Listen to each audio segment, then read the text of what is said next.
on from the depressing prospects of our unsustainable society and its internally flawed communication system, I'd like to ask you about attempts at more sustainable societies, for example, Spain, during the Spanish Civil War. How did decisions manage to be made by sizable portions of the population without politicians and employers to make them? Well, this was not a very long experiment. It lasted about a year before it was smashed, mostly by the communists, I should say, with the backing of the West and the fascists. But there's a considerable record, and it's worth looking at. And it varied all over the place. It had a very varied forms. In Catalonia, which was a fairly industrialized area, the industrial centers were, to a substantial extent, run by workers' committees, and apparently pretty effectively. Throughout large areas like Aragon, there were hundreds of collectives of varying sorts, some extremely poor, some fairly well off.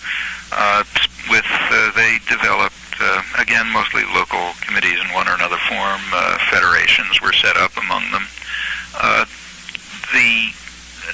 There's a pretty general agreement, even by people who were hostile, that they were reasonably successful economically under very harsh conditions. And they certainly had a lot of enormous amount of popular support. That's why such violence was needed in order to destroy them.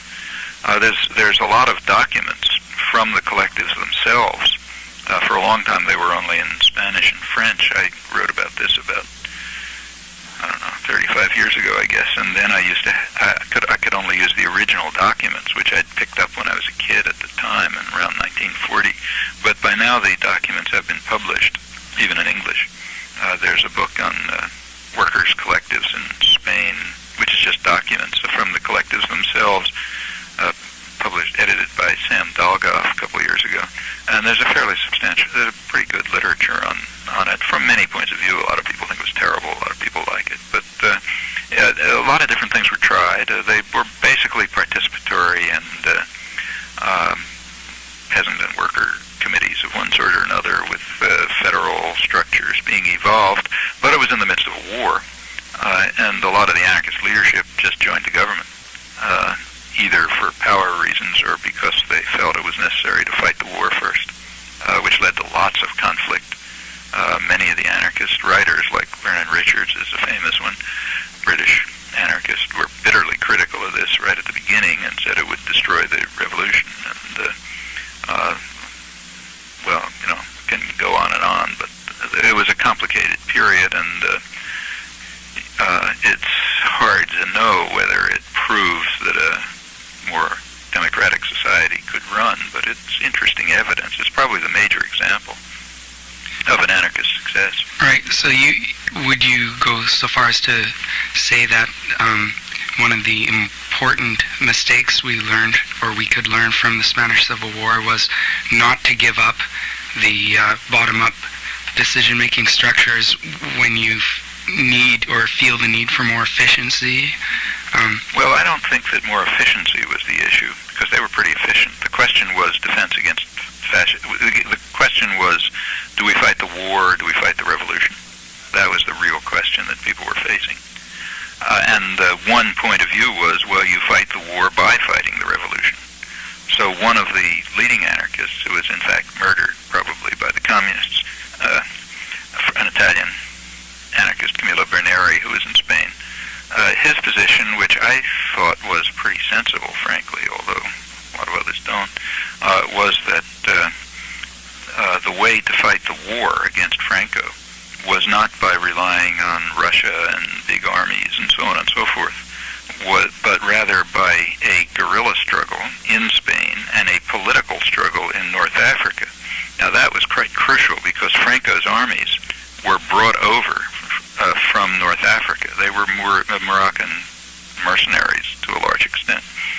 And Berneri's idea was that the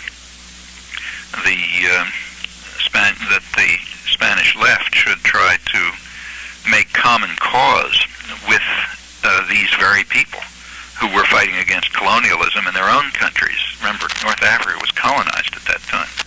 And indeed, the leader North African guerrilla movements, Abdel Krim, who had only recently been suppressed, he in fact even offered to start up guerrilla activities behind the Franco lines in North Africa, which might well have undermined the Franco armies. These are, after all, people. They might want to fight for land reform and justice in their own societies instead of attacking Spain. Well, that was, I think, not an implausible suggestion. It never got to first base because the communists, who were pretty dominant, their main interest, they were following Stalin's orders, was to create good relations with the West. They were interested in Russia's relations with the West. They hated the Spanish Revolution like poison, and they certainly didn't care much about the Spanish Civil War, except insofar as it had to do with Russia's foreign relations. And they knew perfectly well that the West would go berserk if there were revolutions initiated in North Africa and the British and French colonies. So that was suppressed. But from the point of view of winning the war, it might have been the right way to do it.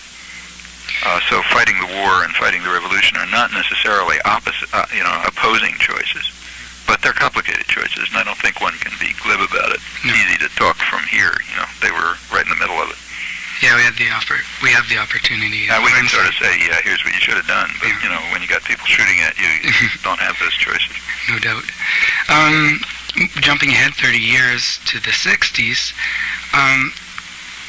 could you discuss briefly the events of May 1968 in Paris? What happened, and what was the decision-making structure they adopted, anarchist or libertarian socialist in nature? Well, it was so brief and so quirky that it's kind of hard to judge. I have to tell you, frankly, at the time I was not all that excited about it. I mean, there was something good about it. There were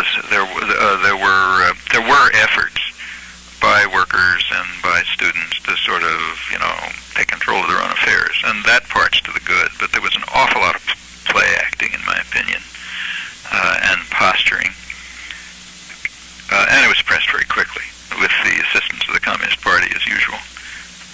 So it's kind of hard to say. I mean, it had a kind of a socio-cultural effect, but